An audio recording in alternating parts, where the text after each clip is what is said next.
निश्चित रूप से ये जो टिप्पणी की है मैं कड़े शब्दों में निंदा करता हूँ और निश्चित रूप से सस्ती लोकप्रियता के लिए ऐसे जो बयानबाजी होती है वो हम सभी के लिए और विशेषकर पूरे राजस्थान भर के लिए कहीं न कहीं एक चुनौती के रूप में आया है। जिन्होंने 80-80 घाव लिए, जिनके सारे घाव सीने पे थे, एक भी घाव पीठ पे नहीं था। ऐसे जो शूरवीर थे जिन्होंने राजस्थान का गौरव बढ़ाया, उनके ऊपर ऐसी जो टिप्पणी करने वाले हैं, कहीं न कहीं वो सस्ती लोकप्रियता के लिए कर रहे हैं। कोई भी कॉमेडियन हो या कलाकार हो, उनके पास ये अधिकार नहीं है कि किसी पे वो व्यक्तिगत टिप्पणी करे। निश्चित रूप से आए दिन चाहे शिक्षक हो, चाहे पेंशनर हो, सबको धरना देना पड़ रहा है। आज हम फाइनेंशियली क्राइसिस में चल रहे हैं। मैंने सरकार से निवेदन किया कि आप कुछ न कुछ इसका एक रास्ता निकालें ताकि वित्तीय घाटे से जो वित्तीय समस्याओं से ये जूझ रहे विश्वविद्यालय, ये इससे निकल पाए। साथ ही साथ सबसे बड़ी समस्या जो आज के समय में आ रही है कि जोधपुर विश्वविद्यालय, जेएनवीयू और एमबीएम के बीच में संपत्ति का एक बहुत बड़ा विवाद चल रहा है, जिसकी वजह से खामियाजा बच्चों को भुगतना पड़ रहा है। ये तमाम चीज़ें भी निस्तारित होनी चाहिए।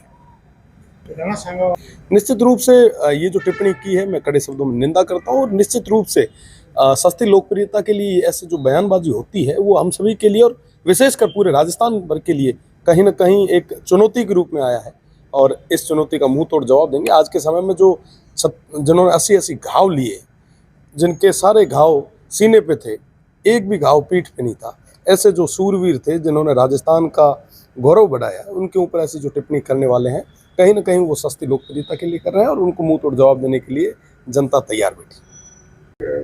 जो कमेटी है उसको लेकर देश में बाहर में क्या कहना चाहेंगे? इस तरह की टिप्पणी जो है कॉमेडियन करते हैं राजनेता पर, कैसे? निश्चित रूप से कोई भी कॉमेडियन हो या कलाकार हो, उनके पास ये अधिकार नहीं है कि किसी पे वो व्यक्तिगत टिप्पणी करे।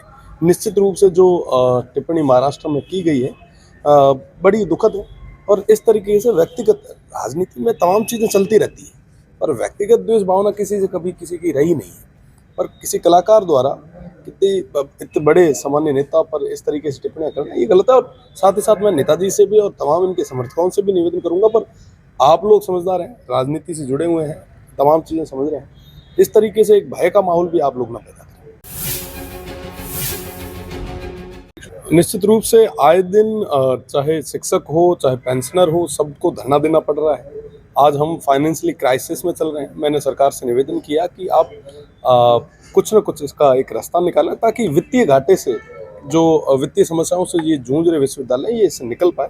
साथ ही साथ सबसे बड़ी समस्या जो आज के समय में आ रही है कि जोधपुर विश्वविद्यालय, जेएनवीयू और एमबीएम के बीच में संपत्ति का एक बहुत बड़ा विवाद चल रहा है, जिसकी वजह से खामियाजा बच्चों को भुगतना पड़ रहा है। ये तमाम चीज़ें भी निस्तारित होनी चाहिए। निश्चित रूप से ये जो टिप्पणी की है मैं कड़े शब्दों में निंदा करता हूँ और निश्चित रूप से सस्ती लोकप्रियता के लिए ऐसे जो बयानबाजी होती है वो हम सभी के लिए और विशेषकर पूरे राजस्थान भर के लिए कहीं न कहीं एक चुनौती के रूप में आया है और इस चुनौती का मुंह तोड़ जवाब देंगे। आज के समय में जो जिन्होंने 80-80 घाव लिए, जिनके सारे घाव सीने पे थे, एक भी घाव पीठ पे नहीं था। ऐसे जो शूरवीर थे जिन्होंने राजस्थान का गौरव बढ़ाया, उनके ऊपर ऐसी जो टिप्पणी करने वाले हैं, कहीं न कहीं वो सस्ती लोकप्रियता के लिए कर रहे हैं और उनको मुंह तोड़ जवाब देने के लिए जनता तैयार बैठी। जो कमेटी है उसको लेकर देश में बाहर में क्या कहना चाहेंगे? इस तरह की टिप्पणी जो है कॉमेडियन करते हैं राजनेता पर, कैसे? निश्चित रूप से कोई भी कॉमेडियन हो या कलाकार हो, उनके पास ये अधिकार नहीं है कि किसी पे वो व्यक्तिगत टिप्पणी करे। निश्चित रूप से जो टिप्पणी महाराष्ट्र में की गई है बड़ी दुखद है और इस तरीके से व्यक्तिगत राजनीति में तमाम चीज़ें चलती रहती हैं, पर व्यक्तिगत द्वेष भावना किसी से कभी किसी की रही नहीं है। पर किसी कलाकार द्वारा इतने बड़े सामान्य नेता पर इस तरीके से टिप्पणियां करना ये गलत है और साथ ही साथ मैं नेताजी से भी और तमाम इनके समर्थकों से भी निवेदन करूंगा, पर आप लोग समझदार हैं, राजनीति से जुड़े हुए हैं, तमाम चीज़ें समझ रहे हैं, इस तरीके से एक भय का माहौल भी आप लोग ना पैदा